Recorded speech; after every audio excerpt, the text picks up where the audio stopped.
Hey, what's up guys? I'm Cliff Blazinski and I'm design director here at Epic Games, and you're about to see exclusive and never before seen footage of Gears of War 2's multiplayer.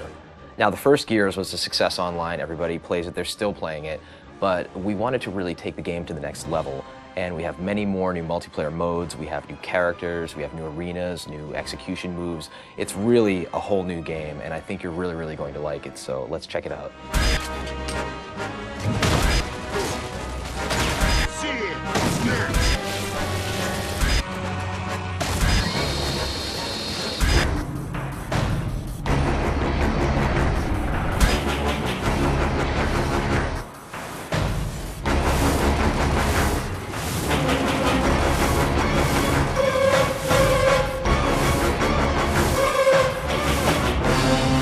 Three locations you're going to see on this exclusive video are going to be River, Security, and Gridlock. And so the thing that's really interesting about them is that two of them are brand new, and one is a reimagining of the Gears 1 map, Gridlock, which is sort of the baseline for all Gears maps. River is based on a single-player location that people get to see in Gears 2 called Landdown, where they actually go to deploy all the Gears to the underground. It's a sort of snowy, wintry hamlet. It's a beautiful setting where there's beautiful violence as well. The final location is a map called Security, which is a mysterious COG outpost with laser fences and laser turrets, in which players have to deactivate said turrets and lasers in order to acquire some of the bigger, better weapons. It's visually compelling, and I think it represents a nice cross-section of the multiplayer experience of Gears 2.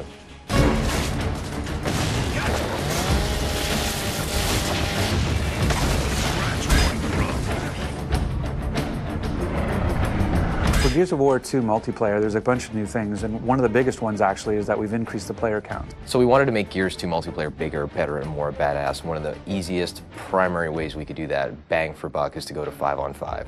Right now it really feels like a really good number of 10 players in the battlefield taking one another out, and it really kind of rounds things out nicely. We really want to make sure that whatever multiplayer mode we do is true to sort of the Gears vibe, that Gears universe version. So capture the flag. Imagine you had a flag, but the flag is a living person and armed with a shotgun and defending itself. So you actually are playing capture the flag with a flag that could kill you. And so you have to go and you have to basically capture the flag by downing him and picking him up as a meat shield, and then you have to drag him back to this location to score a point. So it's capture the flag, but done Gear style.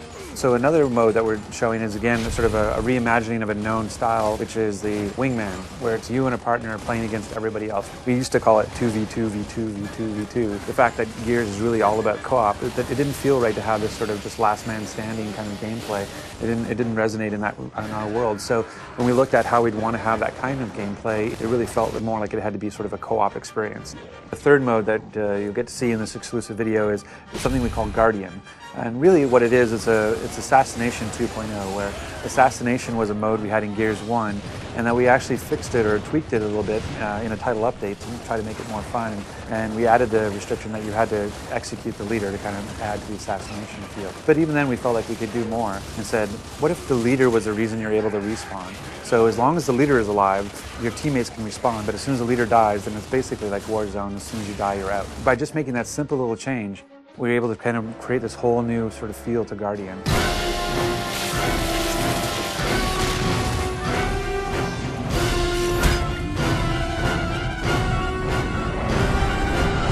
So some of the new weapons that we have in Gears of War 2 include the Scorcher, which is one of my personal favorites. It's essentially the flamethrower from hell. It is basically the most beautiful but deadly flamethrower ever conceived in a video game. Then we also have the Gorgon, which is a locust burst pistol, which is tremendously powerful and also very heavy.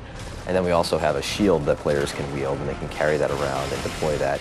You can actually carry the shield with the burst pistol and kind of use that as like a 1-2 punch.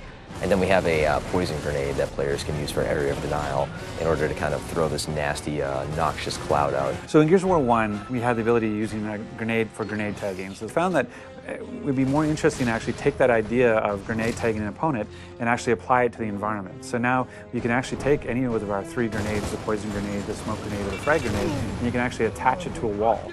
And you can use that sort of as a proximity mine, so that if any time an opponent goes by, the grenade will go off. One of the cool things in Gears 2 now as well is we added this concussive force to a smoke grenade. So you can actually knock somebody down and disorient them briefly with a smoke grenade. It's a great new addition to the gameplay. One of the features of Gears of War 2 is this idea of portable cover. We have it both in the shield that you get to carry, The idea of the meat shield, a feature that sort of led to meat flag, this idea of being able to hold somebody as a captive and defend yourself while they block the shots for you. One of the big things about Gears 2 is just not just relying on a static cover that's already placed in the world, but being able to carry cover with you and move with cover as it moves through the level. So in the first Gears, the chainsaw, the Lancer, was a wonderful weapon, and players would cut each other up and they had a great time doing it. But we never really got into the whole idea of if two players came at each other with a chainsaw, what would happen. It was essentially random who won. And now we're answering that question in the sequel, whereas players will lock onto each other and engage in this life or death struggle with sparks flying and the light flickering, and they're grunting and they're pushing, and players are mashing the button, and within 3 seconds one player will wind up winning and cutting the other guy in half. And it's this tremendously memorable moment to see these two soldiers, these two huge warriors, dueling on the battlefield with these weapons.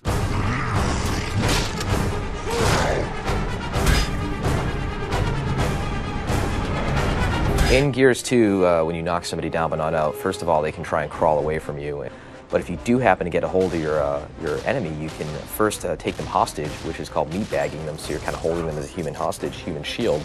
You can also finish them off by then breaking the character's neck and dropping them on the ground. Or if you want to, while the foe is crawling away, you can hit the Y button to do an execution. And there's all sorts of crazy ones, from using the long shot sniper rifle like a sledgehammer, to using the torque bow to popping the enemy's head off, to climbing on top of them and just beating the crap out of them.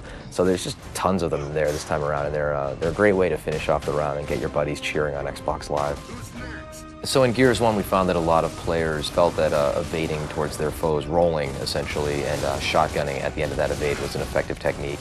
And that really wasn't the game that we envisioned. So we hooked in this idea of stopping power, whereas players get shot and they actually will slow down progressively with more bullets, so that players can no longer just run blindly at each other, gladiator style. They actually have to be a little bit more tricky and use the cover system and flank and deal with suppressing fire from their buddies in order to really earn their kills this time around.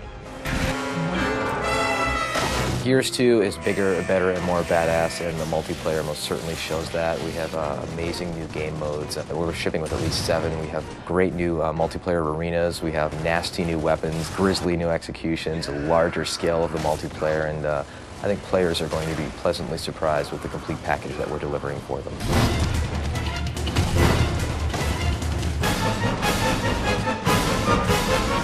Thanks for checking out this exclusive look at Gears of War 2's new multiplayer features. Looking forward to seeing you guys this winter on Xbox Live.